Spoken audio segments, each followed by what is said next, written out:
రవి గారు, వైజాగ్లో Google data సెంటర్గా ప్రచారవిత్తమవుతున్న అదానీ డేటా సెంటర్ ఒక పక్క నిర్మాణం వేగవంతంగా జరుగుతుంటే, మరోవైపు రిలయన్స్ వాళ్ళు మేము కూడా ఒక డేటా సెంటర్ నిర్మిస్తాం అని ప్రకటించారు. కాకపోతే ఈ ప్రకటన చాలా రోజుల క్రితమే వచ్చినప్పటికీ ఇప్పుడు దానికి కొంచెం ఊపందుకుంటుంది. ఏంటి సార్, అంటే ఈ డేటా సెంటర్స్ ఏంటి, లేదంటే వాటికి ఆ వైజాగే సెంటర్గా ఎందుకు తీసుకుంటున్నారు? అంటే అమరావతి ప్రాంతంలో కానీ అభివృద్ధి చేస్తామన్న ప్రాంతంలో ఎందుకు అది చేయలేకపోతున్నారు? వీటన్నిటి కారణాలు ఏంటి? అంటే అమరావతిలో క్వాంటమ్ వ్యాలీ అని అదేదో పెట్టామని దాని మీద ఫోకస్ ఎక్కువ పెడుతున్నారు. Visakhapatnam is prime. గ్లోబల్గా చూస్తే కూడా అక్కడ సముద్ర తీరము, ఉక్కు ఫ్యాక్టరీలు, తర్వాత దాని ప్రాధాన్యత చాలా ఎక్కువ. ఎకనామికల్లీ అది ఎకనామిక్ జోన్ వాస్తవంగా. దాన్ని బాంబే అనుకోవచ్చు ఆంధ్రప్రదేశ్కు సంబంధించినంత వరకు.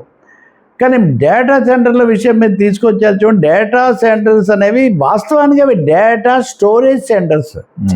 నిజానికి అక్కడ ఏమి ఏఐ డేటా సెంటర్ అంటున్నారు, కానీ ఏఐని అక్కడ డెవలప్ చేసే ప్రక్రియ మేము తెస్తామని వాళ్ళు ఏం చెప్పట్లేదు. స్టోరేజ్ చేయాలి. స్టోరేజ్ చేయడానికి విపరీతంగా విద్యుత్ శక్తి, నీళ్లు కావాలి. సో ఈ క్రమంలో ఇప్పుడు ఇది పెట్టారు. ఇది పెట్టినప్పుడు మొన్న మీరు రెండోది ఉంది చూడండి, మొదటంతా గూగుల్ డేటా సెంటర్ అంటారు. అప్పుడు నేను మీకు చూపించాను అదానీ దీంట్లో ఇంత ప్రముఖంగా పెట్టారు చూడండి అని. ఆ తర్వాత ఇప్పుడు ఏమన్నారంటే అదానీ డేటా సెంటర్ కాదు, అదానీ దీనికి కావాల్సిన భూగర్భ సముద్ర గర్భ కేబుల్స్ వ్యవస్థ ఆయన వేస్తారు. అలాగే సోలార్ పవర్, దీనికి కావాల్సిన విద్యుత్ శక్తి సరఫరా చేయడానికి అదానీ పవర్ కార్పొరేషన్ సహకరిస్తుంది. అంతేగాని డేటా సెంటర్ అంటే గూగుల్ బ్రాండే ఉంటుంది, గూగుల్ వాళ్ళే చేస్తారు కాబట్టి ఇది. కానీ మనం కనుక ఏఐలోకి వెళ్ళి మనం కొట్టి చూస్తే కనుక అసలు మొదటే అదానీ ఇన్ అసోసియేషన్ విత్ అనే అది కనిపిస్తుంది. వాళ్ళే క్లెయిమ్ చేస్తున్నారు. ఖచ్చితంగా ఇది అదానీతో ఉన్న దానివల్ల వచ్చినటువంటిది, అందులో సందేహం లేదు. ఆసక్తికరంగా ఈరోజు జరుగుతుంటే 2-3 రోజుల ముందు రిలయన్స్ తాలూకు భారీ ఏమనాలి అన్ని చోట్ల వాళ్ళ ప్రెస్ రిలీజ్లు, వాళ్ళ బ్రీఫింగ్లు అన్నీ వచ్చాయి. ఏమని, విశాఖలో అతిపెద్దది మేము పెట్టబోతున్నామని. మేము పెట్టేదే ప్రపంచంలో అతిపెద్దదని వాళ్ళు చెప్తుంటే మేము అంత పెద్దది పెడుతున్నామని వీళ్ళు చెప్పారు. బహుశా అదానీ గూగుల్ దానికి తగ్గకూడదు కాబట్టి ప్రభుత్వం దానికి పెద్దగా ఆ రోజు ఇవ్వలేదు. నేనైతే ఆ రోజు రాత్రి దాని మీద మాట్లాడాను. ఎకనామిక్ టైమ్స్, మనీ కంట్రోల్ ఇట్లాంటి బిజినెస్ మ్యాగజైన్స్ అన్నీ దాన్ని చాలా ప్రముఖంగా ఇచ్చాయి. ఎందుకు దీని గురించి ఇవ్వడం లేదు అంటే, ఖచ్చితంగా ఇక్కడ అదానీ అంబానీ బిజినెస్ వార్ ఇండియాలో జరుగుతుంటుందని అందరికీ తెలుసు. మోదీ గారికి అదానీకి మోదీ ప్రాపకం ఎక్కువగా ఉంటుందన్నది కూడా అది గ్లోబల్ న్యూస్. అదేమి అమెరికాలోనే ఆ మధ్య సోలార్ విద్యుత్ గురించి ఒక విషయం బయటకు వచ్చి అవినీతి వాళ్ళు కేసులు కూడా నడుపుతున్నారు. ఎనీవే, ఇక్కడ 2 వార్స్, ఒకటి అదానీ అంబానీ తాలూకు డేటా వారు, కార్పొరేట్ వారు, క్రెడిట్ వారు. మా హయాంలో జగన్మోహన్ రెడ్డి 2023 సెప్టెంబర్లోనో ఎప్పుడో చేశారు, అప్పుడే ఈ ఒప్పందం కుదుర్చుకున్నారు, మేము చేసిన దాన్ని మీరు కాపీ కొడుతున్నారని వైసీపీ వాళ్ళు ఒక ఇది. రెండోది, ఇప్పుడు దీని ద్వారా ఎన్ని ఉద్యోగాలు వస్తాయి, ఎంత మేలు జరుగుతుందని. వీటన్నిటిని మించి ఎన్విరాన్మెంటల్ వార్ గురించి పౌర హక్కుల కార్యకర్తలు, వామపక్షాలు, ప్రజా సంఘాలు, కార్మిక సంఘాలు వారు ఏమని అంటే, అసలు ఈ డేటా సెంటర్కు అనుమతి తీసుకోవాల్సిన గ్రేడ్ దాన్ని తగ్గించి కేంద్రం నుంచి అనుమతి తీసుకోవాల్సిన అవసరం లేకుండా రాష్ట్రమే అనుమతి ఇచ్చేసి దీన్ని ప్రారంభిస్తున్నారు. అనుమతి భవనాలకు మాత్రమే తీసుకున్నారు. డేటా సెంటర్లు విపరీతమైన వేడిని విడుదల చేస్తాయి, కరెంట్ కన్జంప్షన్ చాలా ఎక్కువగా చేస్తాయి.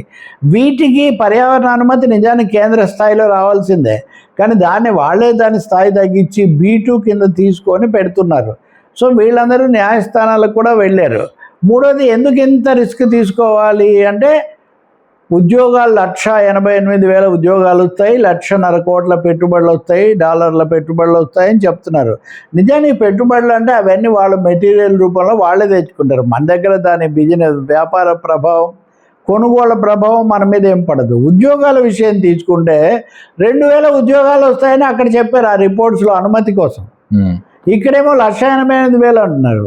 నేను తాజాగా కూడా వెతికి చూశాను, 6,000 నుంచి 1,00,000 వరకు వివిధ రిపోర్ట్లు చెప్తున్నాయి అన్నారు. వివిధ రిపోర్ట్లు అంత వేరియేషన్తో ఎలా చెప్తాయి అంటే, పరోక్ష ఉద్యోగాలంట, మామూలు కన్స్ట్రక్షన్ సమయంలో రకరకాల ఉద్యోగాలు వచ్చాయంటే, అంత ఒక విపరీతమైన హైప్ చూపించడం జరుగుతుంది. 2023లో జగన్మోహన్ రెడ్డి కూడా మధురవాడలో ఐటీ ఇది పెట్టేటప్పుడు ఇన్ని వేల ఉద్యోగాలు అవేమీ రాలేదు ఇప్పటికి కూడా.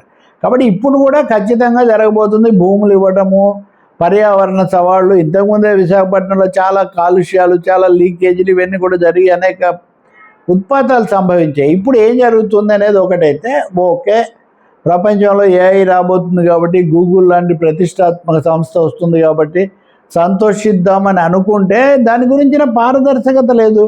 సిలికాన్ వ్యాలీగా మారిపోతుంది విశాఖపట్నం అని చాలా చెప్తున్నారు.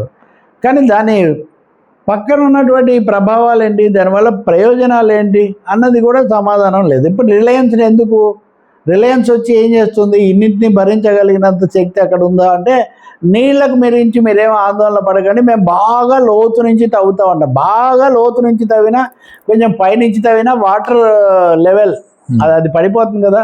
అంటే బాగా లోతు నుంచి తవ్వితే పక్క వాళ్ళకి రావడం రావు, అది కూడా ఆగిపోతుంది కదా. కాబట్టి ఈ ఎన్విరాన్మెంటల్ స్టడీ జరగలేదు, అసలు దాని మీద ఒక డిస్కషన్ జరగలేదు. నిన్న మంత్రివర్గ సమావేశం సందర్భంలో చంద్రబాబు నాయుడు పైగా ఒకటేమో ఆయనకి మధ్య ఏదో అవార్డు వచ్చింది, బిజినెస్ ఈజ్ ఆఫ్ బిజినెస్ అని. దానికోసం ఆయన అందరినీ పిలిచి చేసినప్పుడు ఇంకేదో టెక్నికల్గా వేరే పేరు ఉండొచ్చు. అప్పుడు గూగుల్ వచ్చింది, రేపు రిలయన్స్ కూడా అంతకంటే పెద్దది రాబోతుంది, ఈ రెండు రావడానికి కేంద్రం కారణమని కేంద్రాన్ని కృతజ్ఞతలు తెలిపారంట. మరి నిన్న లోకేష్ బాగా చొరవతో తెస్తున్నాడు, లోకేష్ అని చంద్రబాబు చెప్తే అసలు బాబు గారిని చూసి అని లోకేష్ చెప్తే అసలు ఇవన్నీ కాదు కేంద్రాన్ని చూసి వచ్చిందని ముఖ్యమంత్రి చెప్పాడని వస్తే ఇవన్నీ ఎలా మనం జగన్మోహన్ రెడ్డి ఉన్నప్పుడు కూడా వీళ్ళే మళ్ళీ అంటే ఈ విగ్రహాలు మారుతున్నాయి కానీ ఉత్సవ విగ్రహాలు మూల విరాట్ మారలేదన్నట్టుగా అట్లా ఉంది. కాబట్టి ఖచ్చితంగా విశాఖ తీరాన్ని మొత్తం అక్కడ పాగా వేయడానికి ప్రపంచ దిగ్గజాలు, కార్పొరేట్ దిగ్గజాలు అందరూ కూడా ఉన్నారు. ఇంకోటి కూడా అన్నారు, ఎఫ్డిఐలు ఇన్వెస్ట్మెంట్స్ అని ఎలా అంటారు, వీళ్ళు స్వదేశస్తులే కదా, దేశీయ పారిశ్రామికవేత్తలు బిగ్ కార్పొరేట్లే కదా అంటే లేదు వాళ్ళు అంతర్జాతీయ స్థాయిలో ఎక్కడ పెడుతుంటారో కూడా తెలియదు, కాబట్టి మనం ఏమనలేమన్నారు. కాబట్టి చాలా ప్రశ్నలు ఇక్కడ తీవ్రమైన ప్రశ్నలు ఉన్నాయి. ఇవన్నీ సవాళ్ళు కాబోతున్నాయి. పర్యావరణం మీద తీవ్ర ప్రభావం చూపబోతుంది. 180 ఎకరాల సింహాచలం భూమి దీనికి కేటాయిస్తూ తీర్మానం చేశారు. అసలు సింహాచలం భూముల సమస్య పరిష్కారం కాలేదు. పంచగ్రామాల సమస్యను ఒకటి ఎప్పటి నుంచో ఉంది, దానికి ఏం పరిష్కారం లేదు. 600 ఎకరాలు ఆ తర్లువాడ అనేది రైతుల దగ్గర భూములు తీసుకున్నారు, వాళ్ళకు పరిహారం ఇంకా అందలేదు. వాళ్ళు ఆందోళన చేస్తే స్థానిక శాసనసభ్యుడు గంటా శ్రీనివాసరావు వాళ్ళని ఏదో బుజ్జగించారు. కానీ నిన్న ప్రారంభ ఉత్సవంలో లోకేష్ రైతులకు నమస్కారాలు చెప్పారు కానీ పరిహారం గురించి ఏం ప్రకటన చెప్పలేదు. కాబట్టి ఖచ్చితంగా విశాఖలో ఇది ఒక తీవ్ర విమర్శకు దారితీసింది. ఈఏ శర్మ లాంటి మాజీ ఐఏఎస్ అధికారులు కానీ సంఘాలు కానీ తీవ్ర విమర్శ చేస్తున్నాయి దీని మీద. ప్రభుత్వం ఇప్పటికైనా రాజకీయ సమర్థన లేకపోతే అవతల వాళ్ళ ఖండనతో పాటు అందరినీ చక్కగా సమస్య పరిష్కరించే వైఖరి తీసుకోవాల్సి ఉంటుంది. విశాఖ ఉక్కు లాంటి దాన్ని వదిలేసి మొన్న ఆర్సెల్మిట్టల్, ఇప్పుడు గూగుల్ వీటి వైపే పోతే విశాఖ ఉక్కు వస్తే ఉత్తరాంధ్ర రూపం మారడానికి కొంచెం దోహదపడింది. ఇప్పుడు ఇదేమవుతుంది, ఏఐ ఉద్యోగాలు పోగొడుతుందని అందరూ భయపడుతుంటే మీరు మటుకు గేమ్ చేంజర్ అంతా ఇదే అవుతుంది అంటే ఎలా? ఇవన్నీ ప్రశ్నలు ఉన్నాయి. Right sir.